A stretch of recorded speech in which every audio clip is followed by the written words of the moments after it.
सांगली लोकसभेसाठी अत्यंत चुरशीने मतमोजणी होतीये। प्रत्येक बूथवर विशाल पाटील आणि संजय काका पाटील यांच्यात काट्याची टक्कर सुरू आहे। अपक्ष उमेदवार विशाल पाटील हे पहिल्या फेरीपासूनच आघाडीवर आहेत। विशाल पाटील यांनी मतमोजणीत आघाडी घेतल्यानंतर काँग्रेस भवनसमोर कार्यकर्त्यांनी जल्लोष करण्यास सुरुवात केली। वसंतदादा भवनसमोर मोठा LED स्क्रीन लावण्यात आला होता। सदरच्या स्क्रीनवर मतमोजणीची माहिती देण्यात येत होती, मात्र अज्ञातांनी चुकीची माहिती देत असल्याची तक्रार केली। यानंतर पोलीस अधीक्षक संदीप घुगे हे स्वतः त्या ठिकाणी गेले आणि स्क्रीन बंद करण्यास सांगितली।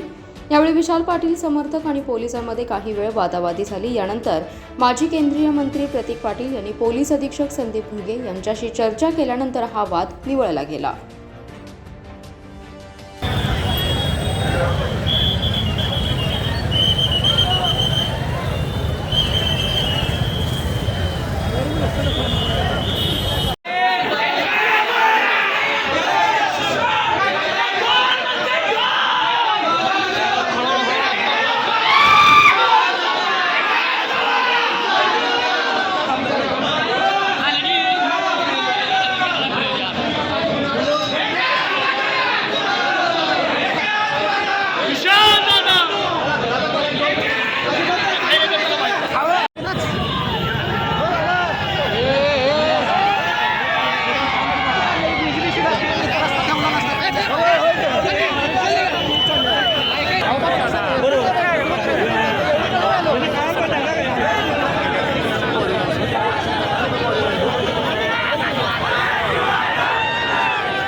काय काम पुढं काय काम आहे माघार